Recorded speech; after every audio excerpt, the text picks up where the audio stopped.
سورہ ہود رکوع نمبر 3 آیت نمبر 35۔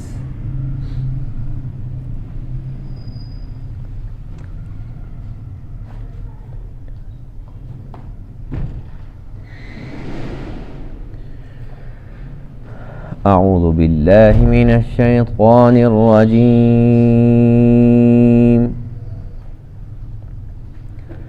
بسم اللہ الرحمن الرحیم۔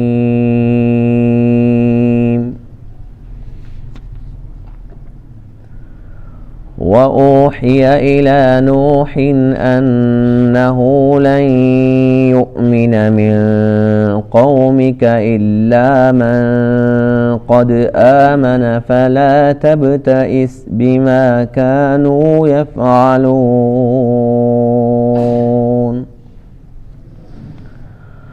وَاصْنَعِ الْفُلْكَ بِأَعْيُنِنَا وَوَحْيِنَا وَلَا تُخَاطِبْنِي فِي الَّذِينَ ظَلَمُوا إِنَّهُمْ مُغْرَقُونَ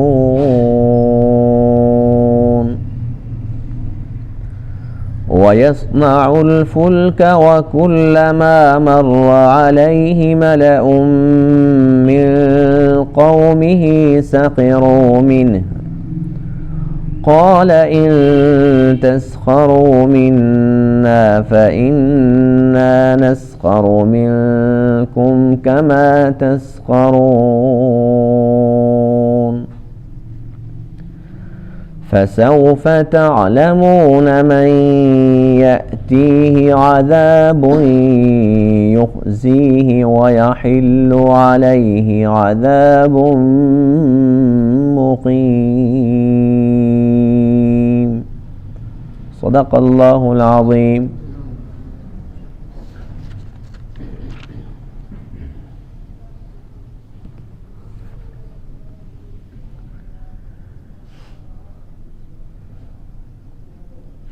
گزشتہ درس میں قوم نوح کی بدعمالیوں کا اور ہٹ درمیوں کا ذکر تھا کہ حضرت نوح علیہ نبینا علیہ السلام انہیں بہت پیارے انداز سے سمجھا رہے تھے کہ اللہ تعالیٰ وحدہ لا شریک ہے، اس کی وحدانیت کا اور میری نبوت اور رسالت کا اقرار کر لو تو ہمیشہ کے لیے کامیاب ہو جاؤ گے۔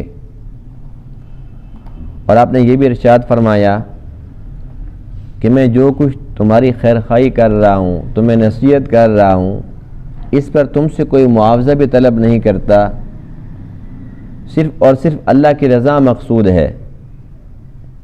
اس پر اللہ تعالیٰ نے جو مجھے اجر دینا ہے میرے لیے وہی کافی ہے۔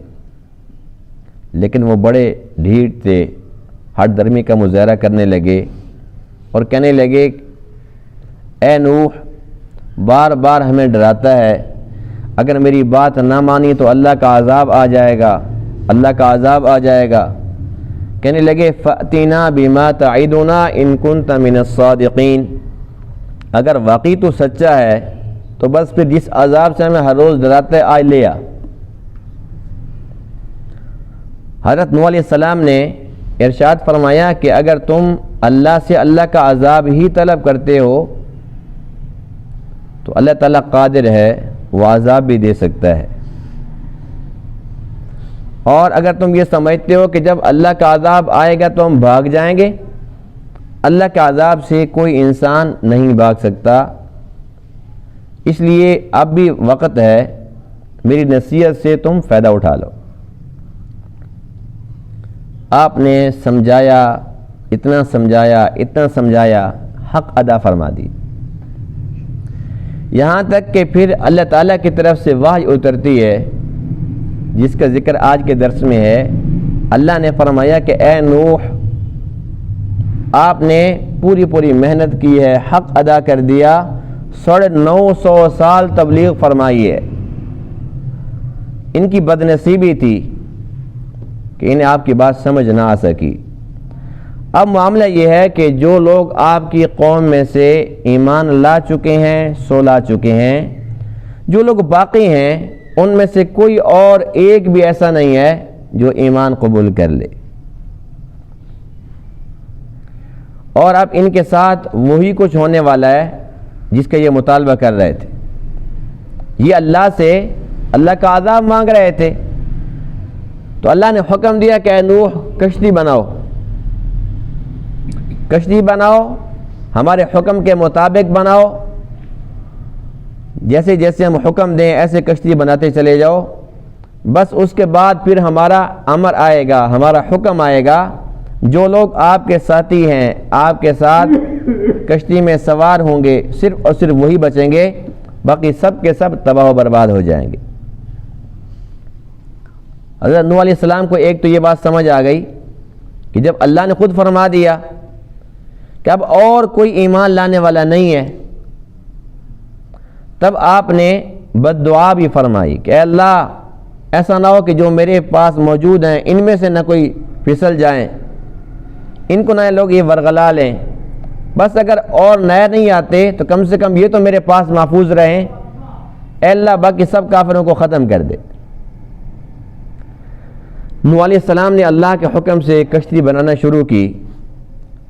جب کشتی بننی شروع ہو گئی، اب آپ کے قوم کے جو سردار تھے، دنیا دار قسم کے لوگ تھے، وہ آتے گزرتے دیکھتے کہ نوح کشتی بنا رہے ہیں، مذاق اڑاتے. اے نوح اتنی بڑی کشتی، بہت بڑی کشتی بنا رہے ہو، یہ خشکی میں چلے گی، پانی تو ہے نہیں. نوح علیہ السلام کو تو معلوم تھا کہ میرے اللہ کا آرڈر ہے، اور جب اللہ نے حکم دیا کہ کشتی بناؤ، اس کا مقصد یہ ہے کہ پھر پانی آئے گا اور بہت زیادہ پانی آئے گا. پھر آیا تھا کہ نہیں آیا تھا؟ جو لوگ اس وقت مذاق اڑا رہے تھے، حضرت نوح علیہ السلام نے بڑا پیارا جواب ارشاد فرمایا، اے لوگو آج تمہاری باری ہے، مذاق اڑاؤ، دل کھول کے مذاق اڑاؤ، کل کو پھر ہمارا بھی نمبر آئے گا. جب پانی آئے گا پھر ہم تم سے پوچھیں گے بتاؤ کیا حال ہے، پھر پتہ چلے گا کہ کس کے حق میں ذلت اور رسوائی ہے، یہ عذاب کس کے لیے آ رہا ہے، اور یہ اللہ کی رحمت والی کشتی کس کے لیے، تب تمہیں خبر ہوگی. لیکن جب دنیا کا نشہ سر پہ چڑھ جاتا ہے نا، انسان اندھا ہو جاتا ہے، اس وقت اس کو بات سمجھ نہیں آتی، سمجھ آتی ہے لیکن بہت لیٹ. ساری زندگی فرعون کیا کہا کرتا تھا، انا ربکم الاعلی، انا ربکم الاعلی، میں سب سے بڑا رب. موسیٰ علیہ السلام سمجھاتے تھے اے فرعون تو رب نہیں ہے، تو مخلوق ہے، رب تو وہ ہے جس نے سب کو پیدا فرمایا، وہ میرا بھی رب ہے تیرا بھی رب ہے. وہ کہتا تھا نہیں. اسے بھی بات سمجھ آئی، لیکن کب؟ جب پانی سر سے گزر چکا تھا. تو ہر ایک انسان کو بات سمجھ تو آتی ہے، کسی کو جلدی کسی کو دیر سے. جو جلدی سمجھ جاتا ہے وہ نفع میں رہتا ہے ہمیشہ، اور جو لیٹ ہو جاتا ہے پھر وہ لیٹ ہو جاتا ہے. اور دنیاوی باتیں اگر انسان کو لیٹ بھی سمجھ آئیں تو کوئی بات نہیں، دنیا کا نفع نقصان تو عارضی ہے. لیکن اگر کسی کو آخرت کی بات لیٹ سمجھ آتی ہے، یہاں تک کہ موت کے فرشتے اس کو نظر آنے لگتے ہیں، پردے اٹھا دیے جاتے ہیں، اب اگر بات سمجھ آ بھی گئی تو اس کا فائدہ کچھ نہیں ہوتا. اس لیے ہر ایک انسان کو چاہیے کہ اللہ نے اس کو جو مہلت دی ہے اس مہلت کو وہ غنیمت سمجھے، اس سے فائدہ اٹھا لے. جس کے پاس جوانی ہے بڑھاپے کا انتظار نہ کرے، جوانی کے اندر ہی اللہ تعالیٰ کی بندگی شروع کر دے، جوانی اللہ کی عبادت کے اندر صرف کر دے. جس کے پاس آج صحت ہے وہ بیماری کا انتظار نہ کرے کہ بیمار ہوگا، اب ٹھیک ہے تو بس اب کر عبادت. جس کے پاس دولت ہے تو وہ کس چیز کا انتظار کر رہا ہے؟ جب دولت چھن جائے گی چلی جائے گی، جب آنکھیں بند ہوں گی دوسرے لوگ آ جائیں گے، ایک کہتا ہے میرا مال، ایک کہتا ہے یہ میرا ہے، میں اس کا وارث ہوں. اس وقت اگر چاہے گا بھی تو اللہ کے راہ میں صدقہ کر دوں، یہ کر دوں، وہ کر دوں، کوئی فائدہ نہیں. اللہ نے جس کو دولت دی ہے، مال دیا ہے، اور آج اس کے پاس مہلت ہے، اپنے ہاتھ سے خرچ کرے. آج ٹھیک ٹھاک ہے، اس کے آزاد سلامت ہیں، آج اللہ کے راہ میں دے، خوشی خوشی دے۔ اللہ تعالیٰ ہر ایک انسان کو مہلت دیتا ہے تو اسے چاہیے کہ وہ اس مہلت سے فائدہ اٹھا لے۔ وَأُوحِيَ إِلَى نُوحٍ، اور وحی کی گئی نوح علیہ السلام کی طرف، أَنَّهُ لَن يُؤْمِنَ مِن قَوْمِكَ، کہ بے شک ہرگز ہرگز ایمان نہیں لائے گا کوئی بھی آپ کی قوم میں سے، إِلَّا مَنْ قَدْ آمَن، مگر وہ جو تحقیق ایمان لا چکا۔ فَلَا تَبْتَئِسْ، بس آپ غمگین نہ ہوں، بِمَا كَانُوا يَفْعَلُونَ، ان باتوں سے جو یہ لوگ کرتے ہیں۔ وَاصْنَعِ الْفُلْكَ، اور آپ کشتی بنائیے، بِأَعْيُنِنَا، ہمارے سامنے، وَوَحْيِنَا، ہماری وحی سے، ہمارے حکم سے بناؤ۔ وَلَا تُخَاطِبْنِي فِي الَّذِينَ ظَلَمُوا، اور مجھ سے مخاطبت نہ کرنا، بات نہ کرنا ان لوگوں کے متعلق ظلموا، جنہوں نے ظلم کیا ہے۔ اللہ کے نبی بڑے مہربان ہوتے ہیں، بڑے شفیق ہوتے ہیں۔ اللہ نے پہلے بتلا دیا کہ اے نوح خیال رکھنا، یہ جو آج کافر لوگ ہیں تمہیں ستاتے ہیں، تکلیفیں پہنچاتے ہیں، ان ظالموں کے بارے میں کوئی سفارش نہ کرنا، پھر بس کشتی بناؤ۔ اور اللہ نے حکم دے دیا، صاف صاف ارشاد فرما دیا، ان کے بارے میں بات نہ کرنا، انہم مغرقون، بے شک یہ سارے کے سارے غرق کیے جائیں گے۔ وَيَصْنَعُ الْفُلْكَ، اور آپ کشتی بنانے لگے۔ وَكُلَّمَا مَرَّ عَلَيْهِ مَلَأٌ مِّن قَوْمِهِ، اور جب کبھی گزرتا آپ پر کوئی بھی سردار آپ کی قوم میں سے، سخروا منہ، تو وہ مذاق اڑاتے تھے آپ کا۔ قال ان تسخروا منا، آپ نے فرمایا کہ اگر تم ہمارا مذاق اڑاتے ہو، فإنا نسخر منکم، پھر ہم بھی تمہارا مذاق اڑائیں گے، کما تسخرون، جیسے کہ تم مذاق اڑا رہے ہو۔ فسوف تعلمون، پس ان قریب تم جان لو گے، سب پتہ چل جائے گا، من یأتیہ عذاب یخزی، کس کے پاس عذاب آتا ہے رسوا کرنے والا، وَيَحِلُّ عَلَيْهِ، اور کس پر اترتا ہے عذاب مقیم، دائمی عذاب۔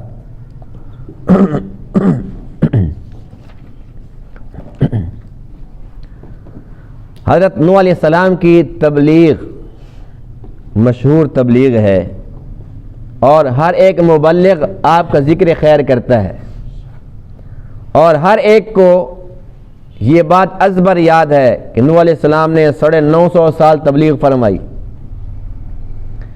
یہ الفاظ چونکہ ہم نے بار بار سنے ہیں، بار بار زبان سے ادا کیے ہیں، ہمیں ہلکے محسوس ہوتے ہیں، ایک سرسری سی بات ہے، لیکن اگر اس کی گہرائی میں جائیں اور نوح علیہ السلام کی استقامت اور مظلومیت کو دیکھیں، یقین جانیے کہ دل خون کے آنسو ہوتا ہے کہ اللہ کے نبی بے لوث اپنی امت کو سمجھا رہے ہیں، کوئی معاوضہ نہیں، کوئی کچھ نہیں، کچھ غرض نہیں ہے، ان کے بھلے کی بات، ان کی خیرخواہی کی بات کر رہے ہیں۔ 950 سال کتنا بڑا عرصہ۔ ایک یہ ہوتا ہے کہ میں کہتا ہوں جی آؤ نماز پڑھو، آپ کہتے ہو بس ٹھیک ہے جی پڑھ لیں گے، دکھ تو مجھے ہوگا، لیکن صرف انکار کر دینا یہ پھر بھی چھوٹی بات ہے۔ نوح علیہ السلام لوگوں کو اللہ کی طرف بلاتے ہیں، وہ صرف انکار نہیں کرتے تھے، آپ پر تشدد کرتے تھے۔ اب اگر کوئی بندہ بازار میں جاتا ہے اور یہ کہتا ہے کہ بھئی آ جاؤ نماز کا ٹائم ہو گیا، ایک یہ کہ وہ کہتے ہیں چل چل اپنا کام کر، ضرور دل دکھے گا۔ ایک کہ وہ کم وقت اکٹھے ہو جائیں اور پھر پکڑ کے اس کو مارنا شروع کر دیں، تو اس کا دل کتنا دکھی ہوگا کہ میں نے تمہیں گالی دی، میں نے تم سے کوئی پیسے مانگے، میں نے تمہیں ستایا ہے، اور بھئی نماز پڑھو گے تو مجھے تو نہیں اجر ملے گا، تمہیں اجر ملے گا، جیسے میرے پر فرض ہے تمہارے پر بھی فرض ہے، تمہارے بھلے کی بات کی ہے، کیا بگاڑا تمہارا میں نے۔ لیکن اس تبلیغ پر آپ کو کتنا مارا جاتا تھا، اتنا مارا جاتا تھا، اتنا مارا جاتا تھا کہ کئی مرتبہ آپ بے ہوش ہو جاتے تھے، اور آپ لوگوں کو اکٹھا کر کے دعوت دے رہے ہیں، لوگوں کو اکٹھا کر کے اللہ کی طرف بلا رہی ہے، اور مجمع میں سے ایک بندہ کھڑا ہوتا ہے اور ڈنڈے لے کے مارنا شروع کر دیتا ہے، اور وہ کم وقت سب کے سب تماشا دیکھتے ہیں، کوئی چھڑانا نہیں آتا۔ تھوڑا سا انسان اگر تنہائی میں بیٹھے اور غور و فکر کرے، پیغمبروں کی تکالیف کو اگر تھوڑا سا محسوس کرے، تو کتنا انسان کا دل دکھے گا۔ اور پھر وہ کیا کرتے تھے؟ مارتے تھے۔ حدیث پاک میں ہے کہ ایک مرتبہ اتنا مارا مارا مارا یہاں تک کہ آپ بے ہوش ہو کر گر پڑے۔ ایک خبیث الفطرت انسان آیا، اس نے گلا دبایا، اس نے کہا مار دو، جان چھڑاؤ اس سے۔ یہ روز ایک ہی بات کرتا ہے، اللہ تعبدوا الا اللہ، اللہ تعبدوا الا اللہ، ایک اللہ کی بندگی کرو، ایک اللہ کی عبادت کرو، اب اس کو آج جان چھڑاؤ۔ گلا دبایا، کہنے لگا اب ٹھنڈا ہو گیا، جان چھوٹ گئی ہے۔ لیکن جتنی زندگی اللہ نے کسی کو دی ہوتی ہے، کوئی ختم کر سکتا ہے؟ وہ مطمئن کہ بس جان چھوٹ گئی ہے، دوسرے دن پھر دیکھا بازار میں، پھر لوگوں کو اکٹھا کیا ہوا ہے اور پھر اللہ کی طرف بلا رہے۔ کتنی تکلیف ہے۔ ایک مرتبہ ایک بوڑھا شخص جو کہ بدبخت انسان تھا، ایسے بندوں کو بدبخت کہتے ہیں، یہ چھوٹا لفظ ہے، بہت چھوٹا لفظ ہے۔ اتنا بوڑھا تھا کہ وہ لاٹھی کے سہارے چل رہا تھا، اس کے ساتھ اس کا بیٹا تھا۔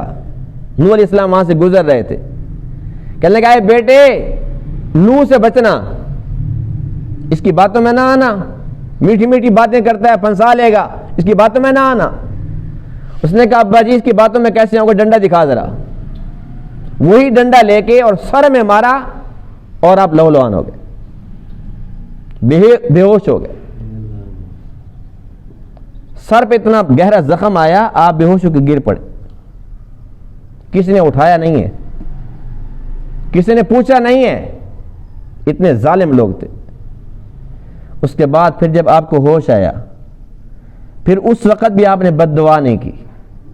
آپ کی زبان مبارک کی جو کلمات ادا ہوئے، رب اغفر لقومی فانہم لا یعلمون، اے میرے رب میری قوم کو معاف فرما دے۔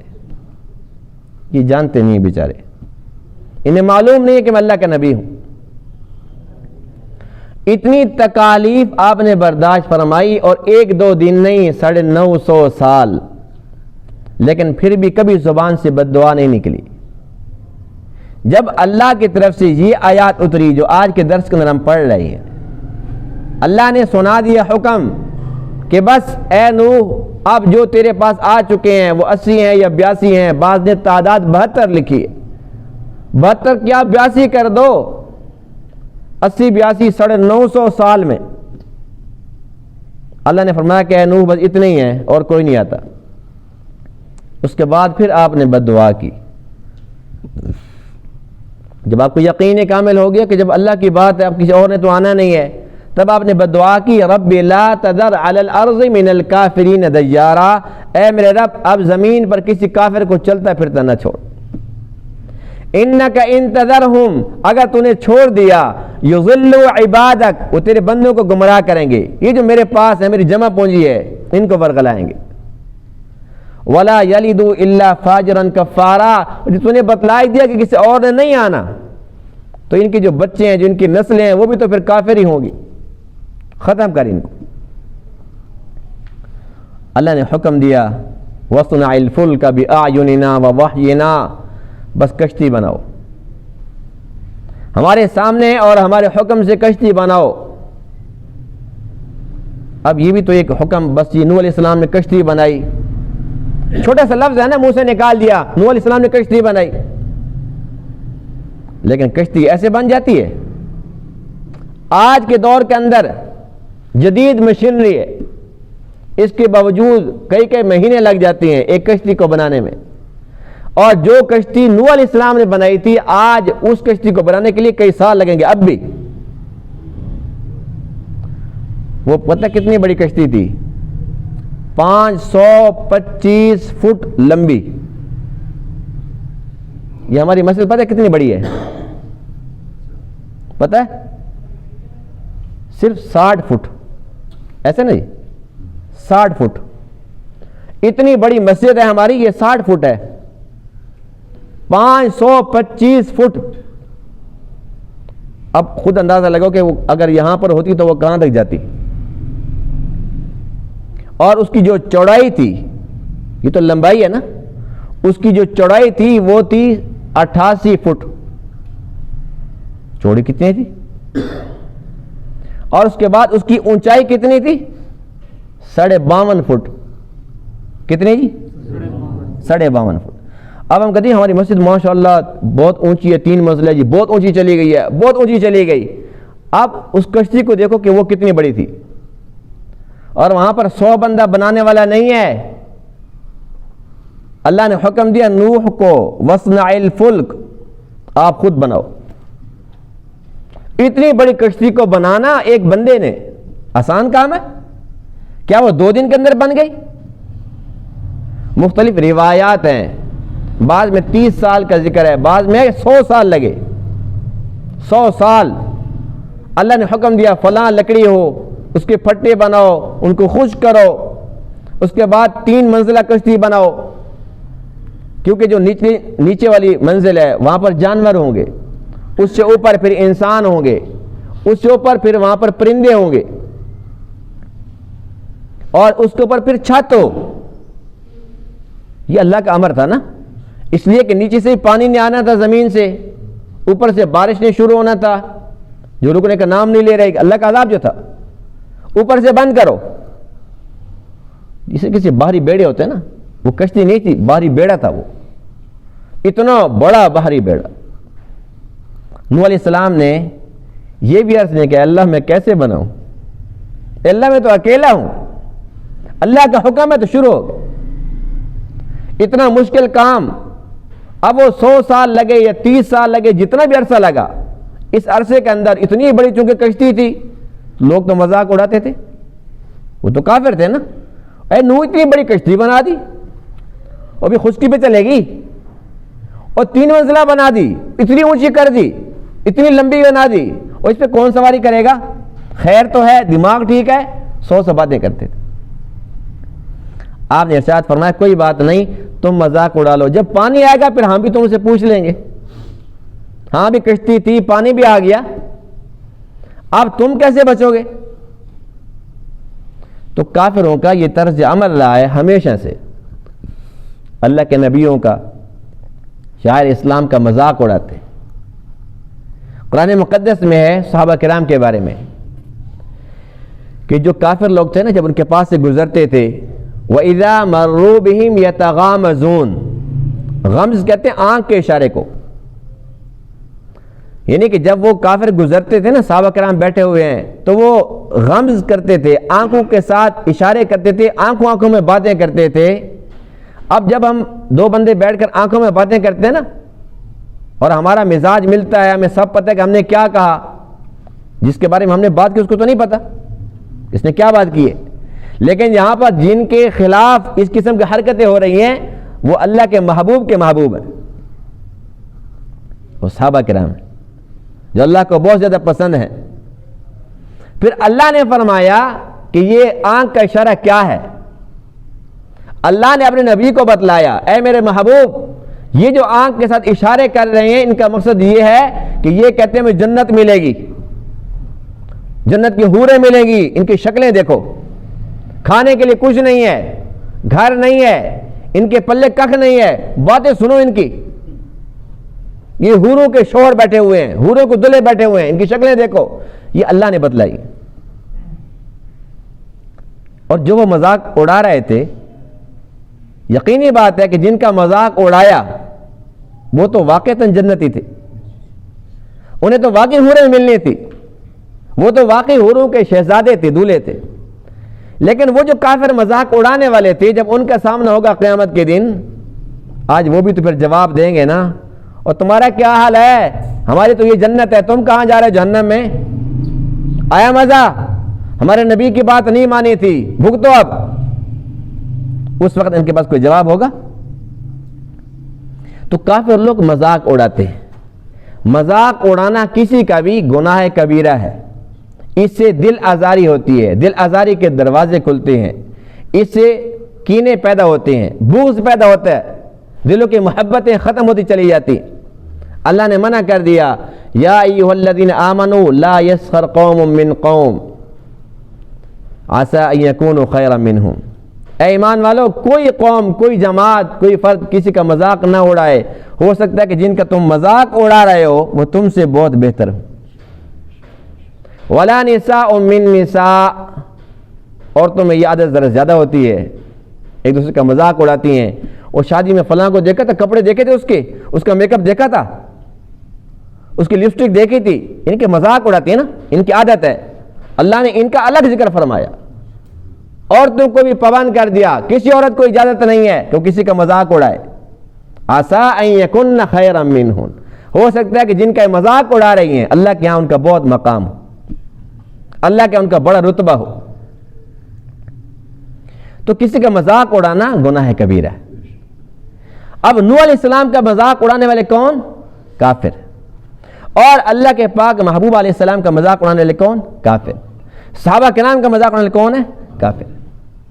اور آج ہم اپنی آنکھوں سے دیکھ رہے ہیں کہ جو دیندار طبقہ ہے آج ان کا مذاق اڑانے والے بھی بے دین ہیں، بدبخت ہیں۔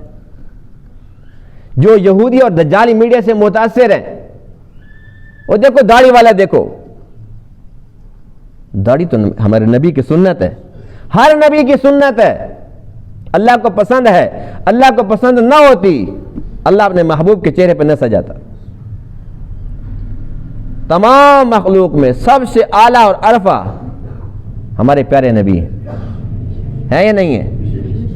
اور ہمارا ایمان ہے کہ تمام حسن کو اکٹھا کر لو، کائنات کا سارا حسن اکٹھا کر لو، اللہ کے محبوب کے حسن کے مقابلے میں کچھ بھی نہیں ہے۔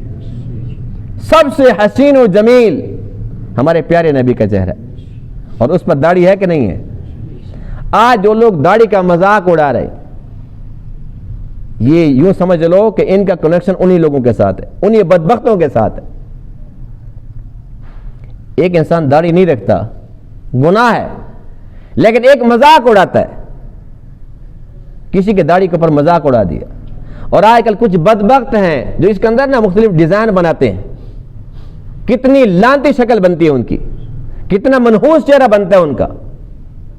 نہیں پسند تو نہ رکھو، مذاق تو نہ اڑاؤ، کیسی کیسی کٹنگ بنا رکھی۔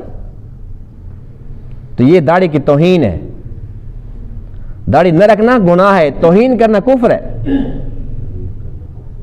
اور بہت سارے لوگ ایسے ہیں جو علماء کرام کو بھونکتے ہیں آج کل، ہیں یا نہیں ہیں؟ اچھا پھر کیا کہتے ہیں انہیں؟ کون ہے جی تم علماء کے بارے میں ایسی باتیں، اور نہیں تمہیں نہیں پتا، ہم تو ان علماء کو کہتے ہیں جو سیاست میں گھس گئے ہیں، فلاں عالم کے بارے میں ہم نے بات کی ہے۔ پہلی بات یہ کہ جو لوگ ایسی باتیں بک رہے ہوتے ہیں ان کی اپنی اوقات اپنے گھر میں، محلے میں، معاشرے میں کیا ہوتی ہے ہم سب جانتے ہیں، ایسی بات یا نہیں ہے؟ دوسری بات یہ ہے کہ ایک فارمولہ آپ ذہن میں بٹھا لیں جو کہ بالکل پرفیکٹ ہے۔ ایک بندے کے 5 بیٹے ہیں، کتنے بیٹے ہیں؟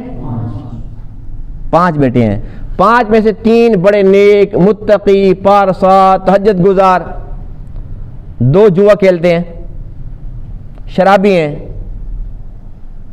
تو یہ بتاؤ کہ اگر وہ بندہ مر جاتا ہے اس کے وارث یہ 5 بنیں گے یا 3 بنیں گے؟ جی پکی بات ہے، یہ بات سب کو سمجھ آتی ہے نا؟ بیٹے جو اسی کے ہیں، وارث سے 5 بنیں گے۔ 10 بیٹے ہیں اور 9 حاجی، 1 چور۔ اب بتاؤ کہ جب وہ مرتا ہے تو اس کے وارث یہ 9 بنتے ہیں کہ سارے کے سارے 10 بنتے ہیں؟ سارے بنتے ہیں۔ بس جب یہ بات سمجھ آ گئی ہے تو اب یہ بات بھی ہمیں سمجھنی ہوگی۔ اللہ کے نبی نے ارشاد فرمایا العلماء ورثۃ الانبیاء، یہ علماء نبی کے وارث ہیں۔ یہ وارث کس نے بنایا؟ اللہ کے نبی نے بنایا۔ اب اگر وہ سارے کے سارے علماء نیک ہوں ضروری نہیں ہے، انسان ہیں، فرشتے نہیں ہیں، ان میں سے اگر 1 لاکھ نیک ہیں اور اس میں سے 50,000 برے بھی ہیں، نماز نہیں پڑھتے، برے کام کرتے ہیں، لیکن ہیں پھر بھی نبی کے وارث، ہیں پھر بھی نبی کے وارث۔ اس لیے اگر ان کے ساتھ کوئی بندہ ان کا مذاق اڑاتا ہے، ان کا نہیں اڑا رہا، یہ جس کے وارث ہیں اس کا مذاق اڑا رہے ہیں۔ جس طریقے سے ایک انسان ہے وہ برے کام کر رہا ہے، ہم اس کو گالی دیتے ہیں تیرے یہ پتہ نہیں کس کی بغیرت نسل ہے، لوگ کہتے ہیں نا، گالی کس کو دی ہے؟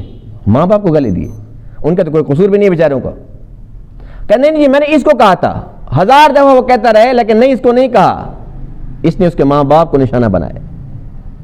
اسی طریقے سے جو علماء ہیں وہ اللہ کے نبی کے وارث ہیں، انبیاء کے وارث ہیں، وہ نیک ہوں یا بد ہوں پھر بھی اللہ کے نبی کے وارث وہی ہیں. یہ نہیں ہے کہ ایک بندے کے بیٹے سارے کے سارے نالائق تھے، اس نے کہا چلو جی یہ تو سارے نالائق ہیں، جب وہ مرا چلو بھی ان کو چھوڑو، اس کا وارث فلاں کو بنا دو. کوئی بنائے گا؟ جو ہیں سو ہیں، اللہ کی تقسیم ہے. جس طریقے سے ایک گھر کے اندر 10 بندے 10 کے 10 نیک نہیں ہیں، بازار کے اندر 100 دکاندار ہیں، وہ 100 کے 100 اچھے لوگ نہیں ہیں، 100 کے 100 دیانتدار نہیں ہیں. جماعتیں چل رہی ہوتی ہیں، جماعت میں 10 بندے آتے ہیں، وہ 10 کے 10 نیک نہیں ہیں. اسی طریقے سے علماء سارے کے سارے فرشتے نہیں ہیں. ہر طبقے کے اندر، ہر گھر کے اندر، ہر جماعت کے اندر، ہر گروہ کے اندر اچھے بھی ہیں برے بھی ہیں. اسی طریقے سے علماء کرام کے اندر بھی اچھے بھی ہوں گے، کمزور بھی ہوں گے، ان میں غلطیاں بھی ہوں گی، کوتاہیاں بھی ہوں گی، لیکن ان کو نشانہ بنانا یہ کہاں کا انصاف ہے؟ اپنے ایمان کو ضائع کرنا ہے. اس لیے مذاق اڑانا، اور بالخصوص دیندار طبقے کا، ایک بندہ بیچارہ اللہ اس کو توفیق دیتا ہے، اس نے داڑھی رکھ لی، وہ بھی خیر تو ہے، شیب بڑھ گئی، پیسے نہیں ہیں، کوئی ٹینشن میں پھر رہا ہے، کیسی شکل بنا رکھی ہے، نعوذ باللہ من ذالک. یہ مذاق اڑانا ہے کہ نہیں ہے؟ کوئی بندہ بیچارہ کا تسبیح ہاتھ میں لے لیتا ہے، اللہ توفیق دے دیتا ہے، درود شریف پڑھ رہا تھا، ذکر کر رہا تھا، استغفار کر رہا تھا، وہ بھی خیر تو ہے، کوئی پریشانی ہے، وہ خیر کی تسبیح پھر رہی ہے، یعنی کہ تسبیح کو نشانہ بنا دیا. سر پہ کوئی ٹوپی کرتا ہے تو خیر صوفی صاحب، آج تو مولوی صاحب بن گئے ہو، تو کیا کافر بن گئے؟ بھئی یہ تسبیح، یہ ٹوپی، یہ پگڑی، یہ داڑھی، یہ تو اللہ کے نبی کی سنتیں ہیں ساری کی ساری. اب یہ اس پہ مذاق نہیں اڑا رہا، نشانہ اس کو نہیں بنا رہا، حقیقتاً اللہ کے نبی کو بنا رہا. جہاں سی چیزیں ہمیں نصیب ہوئی، تو اس بات کا ہمیں بہت زیادہ خیال کرنا چاہیے. ایسا نہ ہو کہ ہم اس قسم کی غلط حرکتیں کریں اور پھر جب اللہ کے سامنے کھڑے ہوں اللہ تعالیٰ یہ نمازیں، روزے، حج، زکوٰۃ ہمارے منہ پہ مارے اور حکم دے کے دبا جاؤ، میرے سامنے آئے کیوں؟ اس وقت انسان روئے پچھتائے، کچھ فائدہ نہیں ہوگا. اس لیے آج ہمیں فیصلہ کرنا ہوگا کہ ہم نے اپنی اصلاح کرنی ہے یا دوسروں کا ٹھیکہ لے رکھا ہے. اپنی اصلاح کریں سب سے پہلے. 1000 عیب ہمارے اندر ہیں، کسی ایک کا ایک عیب نظر آ جائے، 10 بندوں کو تجھے پتہ چلا فلاں کے بارے میں، تجھے پتہ چلا، اس قسم کی حرکتیں کرتے ہیں اور سمجھتے ہیں جی بس ہم بڑے کوئی جنید بغدادی بن گئے ہیں، بہت بڑے شیطان بن چکے ہوتے ہیں. اس طریقے سے ہماری تمام کی تمام نیکیاں ضائع ہو چکی ہوتی ہیں. ہمارے مقبول اعمال ان کے کھاتے میں لکھ دیے جاتے ہیں جنہیں ہم برا سمجھ رہے ہوتے ہیں، جن کا مذاق اڑا رہے ہوتے ہیں. کتنا مشکل کام ہے نماز پڑھنا، روزے رکھنا، عبادات کرنا، کتنا مشکل کام ہے. شیطان کہتے ہیں کہ انہوں نے کر تو لیے، اب اس کو ضائع کرو. سنبھالنا زیادہ مشکل ہے. کریں ان کو پھر سنبھال کے رکھیں تاکہ جب اللہ کے پاس جائیں تو یہ سب کچھ ہمارے پاس محفوظ ہو، اور وہ تبھی ممکن ہوگا جب ہم اپنے کام سے کام رکھیں گے. اللہ تعالیٰ تمام باتوں کو سمجھنے عمل کرنے کی توفیق عطا فرمائے. وآخر دعوانا الحمد للہ رب العالمین.